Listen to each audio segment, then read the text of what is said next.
Welcome to the Catbird Quilts. I'm Kaffe Martin.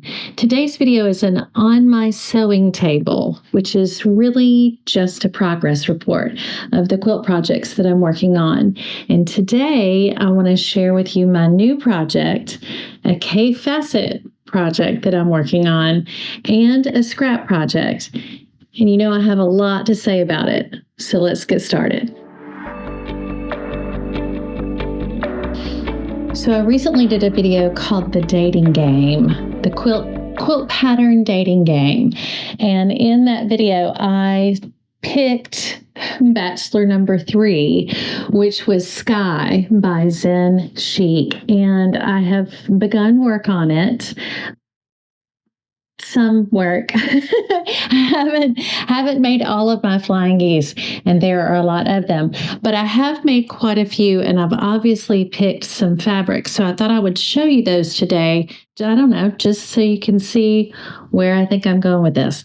So here are my currently completed flying geese, and you can see that I have chosen navy as my background. I haven't done a lot of dark background quilts. Paul's quilt, my husband, his is navy, but I haven't really done a lot of dark background. So as I was looking at that pattern, and of course it's called Sky, I just got to thinking about what I like about the sky. And it's very often that evening or dusk, just that yellow to peach to pink to periwinkle, purple, and blue. And so that's what I picked. And here we are. Of course, since I have not attached the background to it yet, I don't exactly know how this is going to look, but I'm hopeful. And we're actually going to find out right now on camera, because I'm going to get the navy fabric and lay it out on my station and spread these out. And we're just going to see how it looks. So let's do that real quick. So I'm just going to start laying these out while I'm talking. My start was this kind of medium blue. This was a shirt that I found, and I found very interesting. The one next to it, also a shirt. There's a theme here. Also a shirt. And I love all these blues, all these various types of blues, and how they can go from kind of a greeny blue down to what I'm into, like this blue has a just slight purple undertone. There's some purple that I think I'm going to use. Also shirt, again, with the theme. And it's because shirts make up most of my fabric stash. So, that's how that works. That one's not. Huzzah, one that's not. This one is a pillowcase, this pink that I just pulled out. All of these, I decided when I was kind of looking through my fabrics, trying to figure out what I wanted to do, I've discovered that I really like working with very small prints. And maybe if you've been with me for a while, you're like, yeah, we know. But for some reason, I didn't know that. I don't know why. I just really hadn't made that connection. I like them because they read like a solid, but when you're close to them, they're just so much more interesting than a solid. But the big prints, a lot of times to me, they have such a presence in the quilt that you have to factor that in with how it's going to go. And I think because I'm still somewhat inexperienced as a quilter, I think I'm on my 4th year quilting now, that just still feels a little out of my comfort zone to do those really, big, fun, outrageous prints. I kind of feel like I'll choose the wrong pattern and it'll look crazy. Most of these are shirts. There's a couple in here that aren't, obviously. Gingham. I love it. And it's funny about these yellows and then into whites, because I want it to have that, evening sky look, or with kind of a nod to stars. And whites up close and yellows a lot of times don't look like they're that interesting, or up close look very interesting. But from a distance, perhaps this is just going to all look like the same white. So I may have to hunt and make some changes. Here's my sky flying geese. I have a whole stack of other fabrics that I can throw in if I feel like it needs it. And I might do just more and more of these, or I might add some of these. You can see it's still in keeping with the theme. So that's where I'm going with Bachelor number 3. Our first couple of dates have been going pretty well. We'll see where further dates with Sky, with Bachelor number 3, take me. But I'm really excited to start seeing it come together. And I think it's going to be, well, if nothing else, it'll be different than anything I've ever done before. So that's it for project number 1. Let's look at project number 2.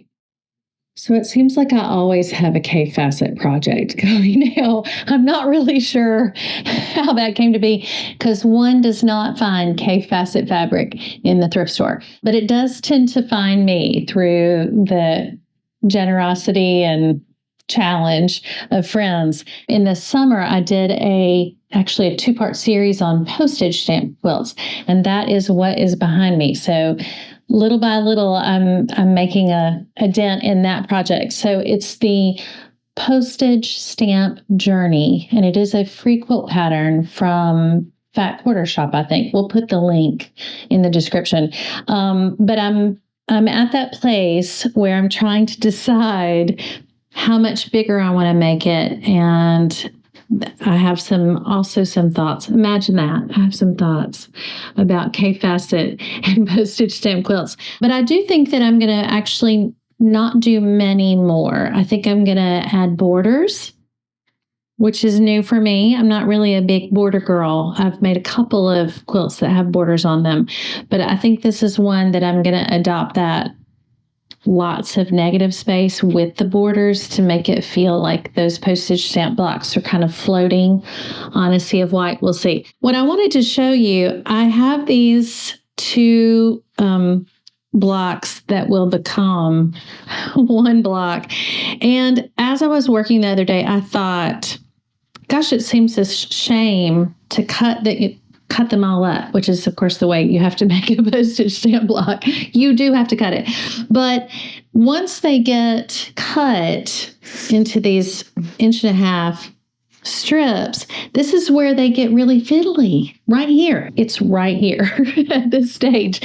And so I was getting ready to cut them, and I thought, well, it's really kind of shame that I can't just sew this together like this, because the block itself nests. I mean, that's the whole thing. Like, that's part of the thrill for me. I realize that's like the nerdiest thing to say ever, that I'm so excited about how much they nest. But they nest. The whole entire block nests.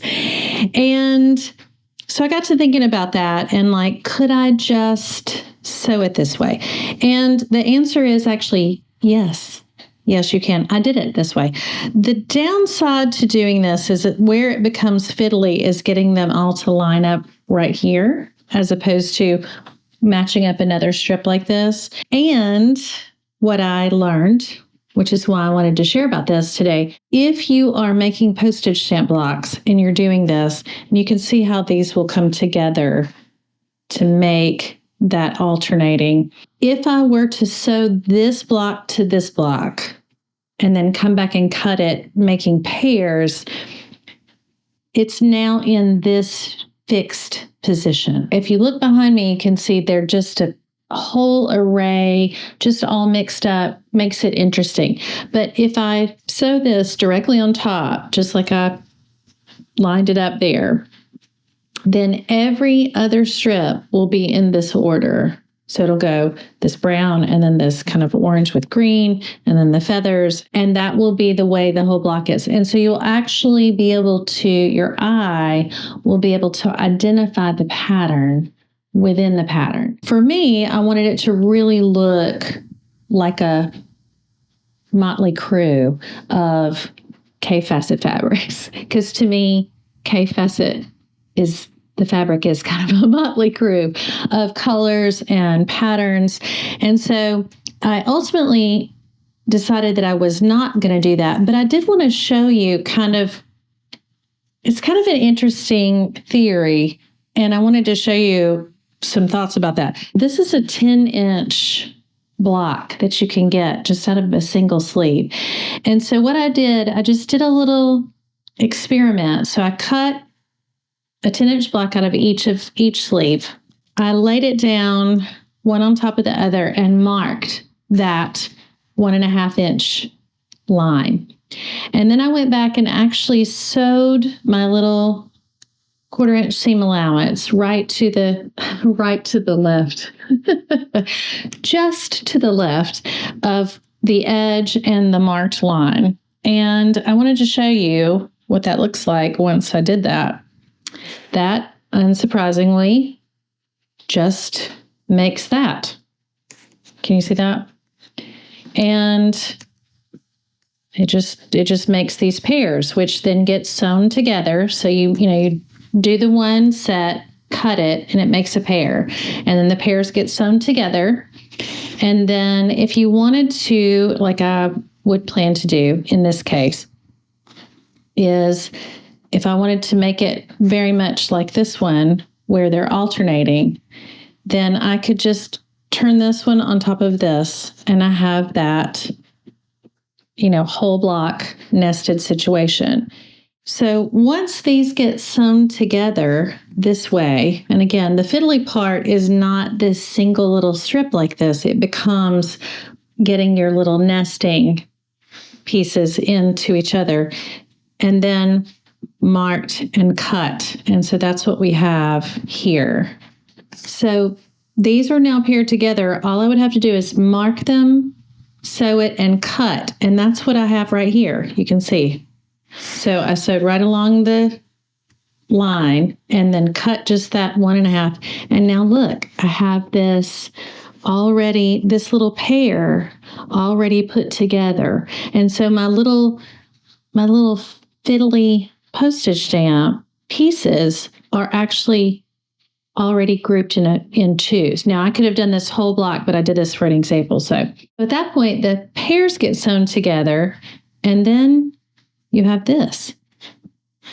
And so it just occurred to me, and I pressed my seams open. You can see on the back, they're very, very frayy right now.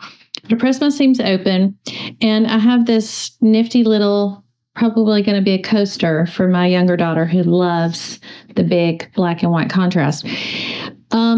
If I was making a bigger version of this and had done the entire 10-inch block, I never would have had this situation where I'm pinning each little nested seam together. Instead, I have pairs that get sewn to pairs, that get sewn to pairs, and ultimately then it just comes together. So the stability of the block of the fabric in total, pinned and then sewn and cut, kind of holds everything nice and square. And you can see it actually came together really, really well. It's interesting I chose stripes because stripes are not very forgiving, but you can see there in this block, they actually came together really well with all of my points coming together.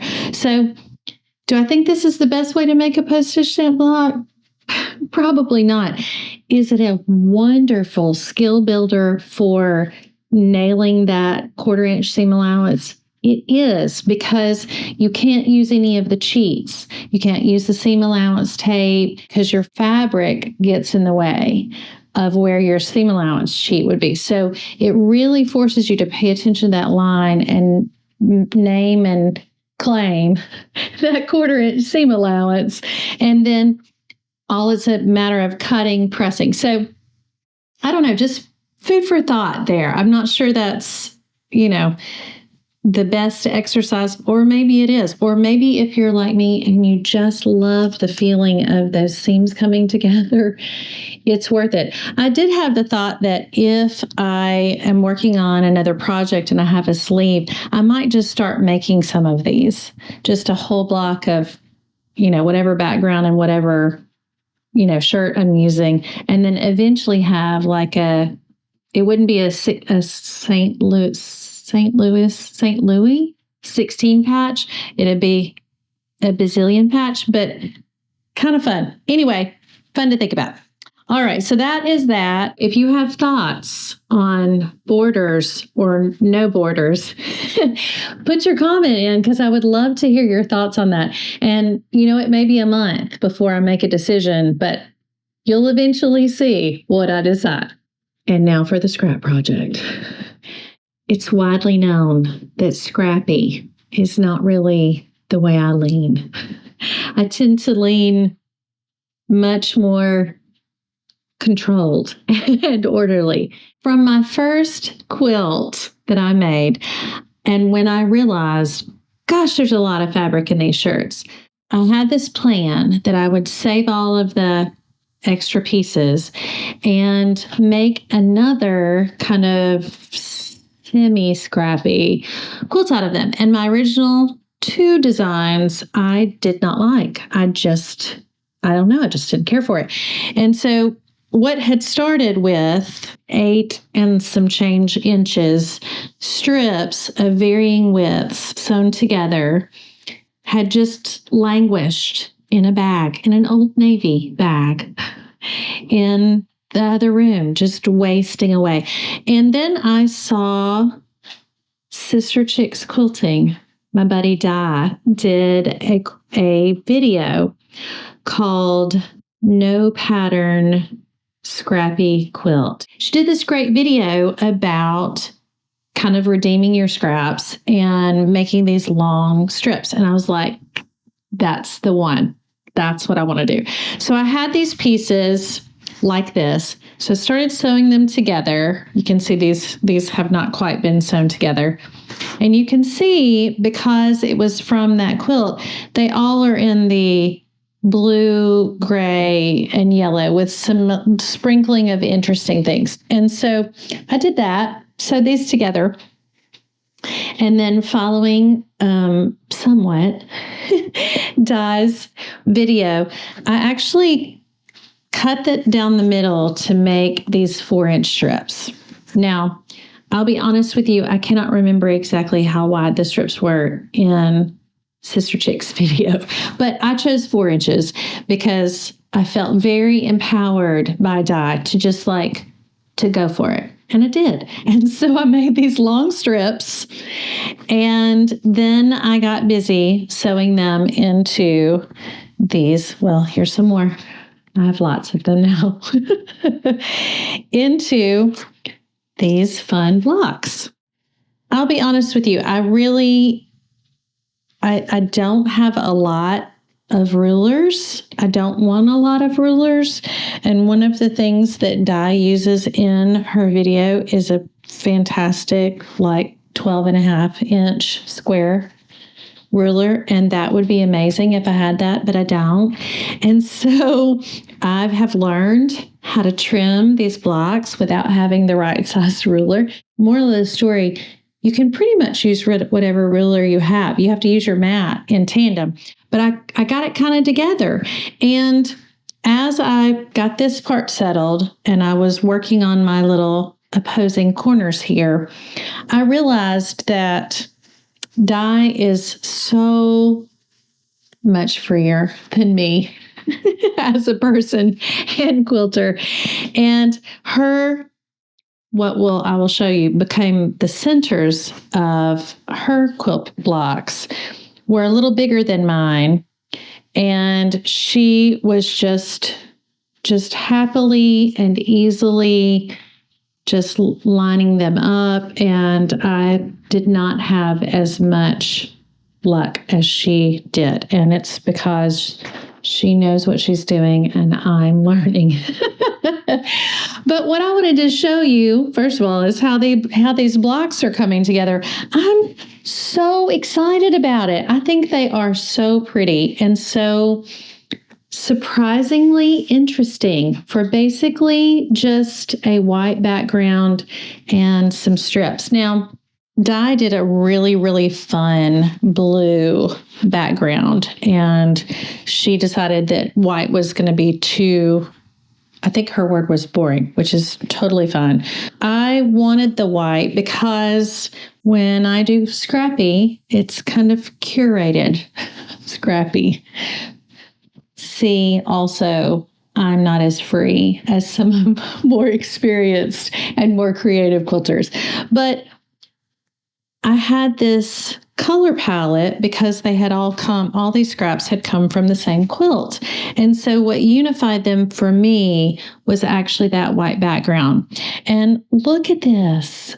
Isn't that just light and happy? It feels, I don't know, just happy and young and summery and fresh and all of the things. Reminds me of my grandmother, actually. She had a very clean, neat, and light feeling house. But what I did discover, as I alluded to moments before, is that I wanted my little corner pieces to come together into a close approximation of square or diamond. And although it would be perfectly fine if they were pieced in a scrappy manner, I actually wanted my piecing to match up and line up. No shock there.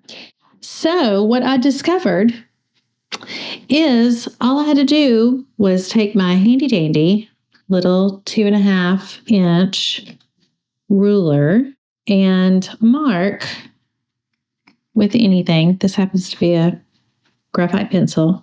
So I put a little mark there. You can actually see that little mark that was already there too. And I did the same on this side. So I lined it up and I made a little mark. And then I just laid my fabric down along that line. So I just took my printed colored shirt fabric, marked that 1/4-inch seam allowance, and then just lined up my 1/4-inch seam allowance fabric to my white background fabric and sewed it right on the line. And then because I had marked it, now they won't come out exact because there is no such thing as perfect at quilting. Whew. Don't have to worry about perfection. You can just let it be. But they are coming together pretty closely because math works. So that is my version of Di's quilt. And I have to tell you, I'm really enjoying making these blocks. I'm so happy that I happened to watch that quilt video of hers. So if you ever wonder if people who are on YouTube watch yes, I love to watch quilting videos and I learned so much. And in fact, that's how I learned to do a lot of my initial quilting. So all credit to Di at Sister Chicks Quilting. I hope she sees this. And this is growing also. I'm starting to run out of room between this one and the one behind me. But it's coming along, and I think it's just going to be a nice, light, happy summer quilt for me when I'm all said and done. If you've made it this far in the video, I have a secret surprise. New quilt project, kind of, that I'm doing. I made a quilt for QuiltCon 2024 last year called the Fibonacci in Fabric. And if you saw that, you know all about that. We're not going to spend any time on that. However, it was made for the Wyndham Fabric Challenge. And so I had to use the fabrics of the Fabric Challenge. Go figure. That's how that works. I was really pleased with the design, but there was something about that quilt that I just felt like was not quite right. And so after, QuiltCon's all said and done, I decided, after talking to my husband and some quilty friends and a quilt for real live quilt artist, the problem that I had with it was the scale. And what I mean by that is I love the way that it looked, but it did not have the impact that I wanted because it was the size that it was. And so if I had made it far bigger, one would have been able to see that Fibonacci pattern play out even more and have a greater sense of the impact of that, if that makes any sense. Carrying those pieces out, but due to time and limits of fabric and all that kind of stuff, I just didn't do that. I did what I did. And I loved it. And it was sweet, but it's stayed with me. And so after talking to my quilty artist friend and quilt friends and Paul, I have decided I'm going to make it again. And so I'm going to make Fibonacci in fabric number 2. And this time I'm going to use the fabric and colors that I want. And surprisingly, it's not actually a color, it's just grayscale. And so I have purchased fabric. What? I started to say I'm not using any thrifted fabric, which is totally not true because this black is linen from a pair of pants. So I guess, I don't know, you can take the girl out of the thrift store, but you can't take the thrift store out of the girl. So I'm going to use black linen and this really fun, it's not really truly black fabric, and it looks like it's black fabric with white numbers, but really it's kind of charcoal gray fabric with light gray numbers, which Google Lens has told me is the numbers of pi, which my friend Jennifer was like, well, the numbers of pi, that's all numbers, right?